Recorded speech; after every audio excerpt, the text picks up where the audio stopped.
Have you ever had to deal with adversity in a transaction?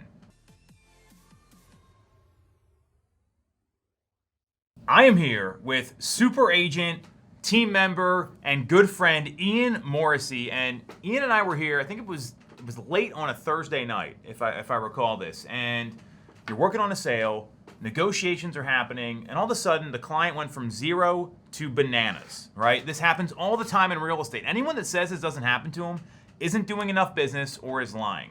And first time you dealt with it, right? Yeah. Yes. Little tough. Yes. And explain your background to everyone here, just to give them an idea of how much of a tolerance you have for this sort of stuff. Yeah, so from 2020 to the end of 2022, I was a police officer in Baltimore County, Maryland.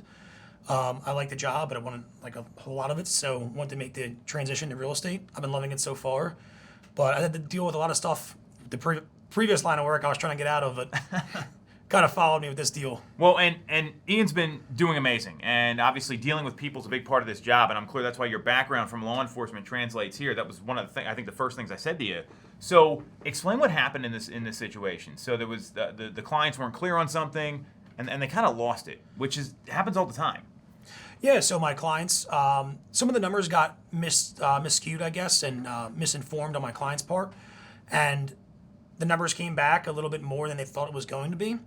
And they had prepared a tight budget as first-time home buyers, and when the numbers came back a little different than what they originally previously thought, they were not happy at all. Yeah, he's being very nice. I mean, there was a lot of name-calling, some shouting. I could literally hear it through his phone. And again, this stuff happens. There's nothing to be ashamed of here. This is just the reality of the emotions involved in selling real estate. So you got a couple options when this happens, and then I'll let you take it from here. One is you stick your head in the sand and just let it play out.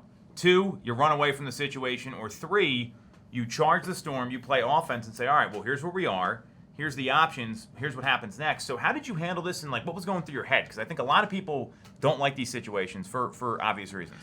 To be honest, my thought process was to run away. Yeah? I'm not going to sit here and say otherwise. I was like, I'm sorry, you don't have the funds. Let's move on. But I actually came to you. You came together. We came up with a game plan and was like, that's not the way to approach this. You know, you have the experience. Sit down with them. You know, even if they're angry, you can still talk with them. So I used my prior experience. They were very upset.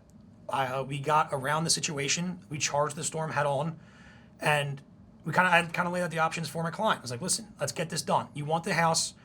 There's some bumps in the road, but here's what we're going to do. Here's what I'm going to do to get this done. And that was the way we kind of worked it out. We charged the storm. And so the way you did that, I know you prep some information to send them before calls. Explain that, because I think that goes a long way in these situations, just getting all the information in front of them before you talk to them, given how high emotions run. Yeah, so I gave them the options of these are the numbers.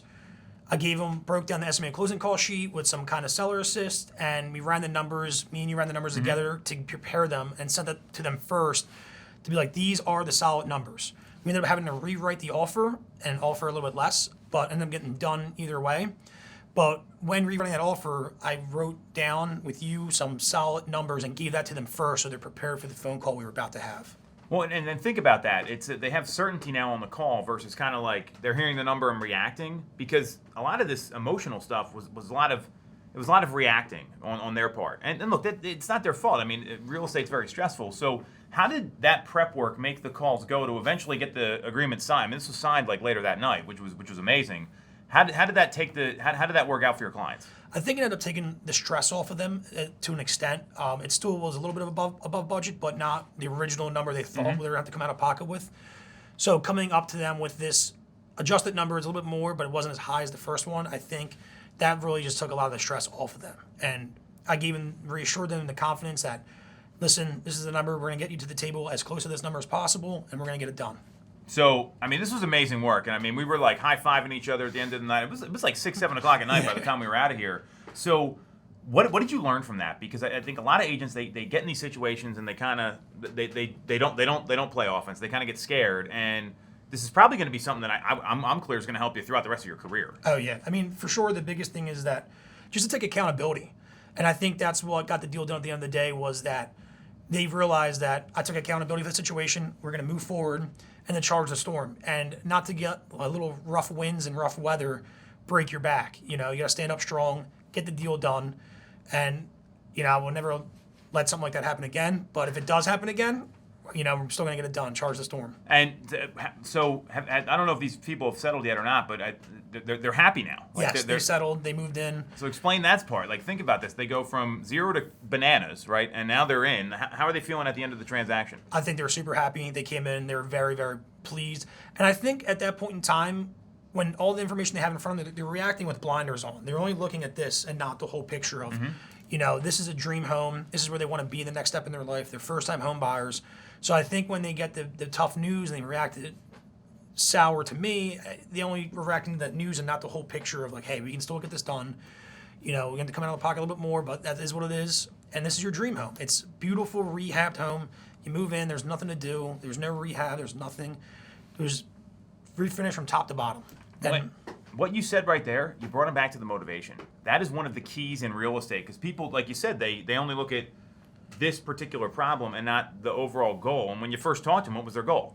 to move into a move-in ready home. And they're not easy to find. The market's got low inventory. We got all these issues we're dealing with right now. So anyone watching right now, what advice do you have for them if they've had clients react this way, that they're a little nervous about this stuff happening? Because it's going to happen when you do volume, when you're selling houses. Like, this is a good problem to have because it means you're doing business. A lot of people don't look at it that way. What advice do you have for everyone watching? Don't run. Charge the storm.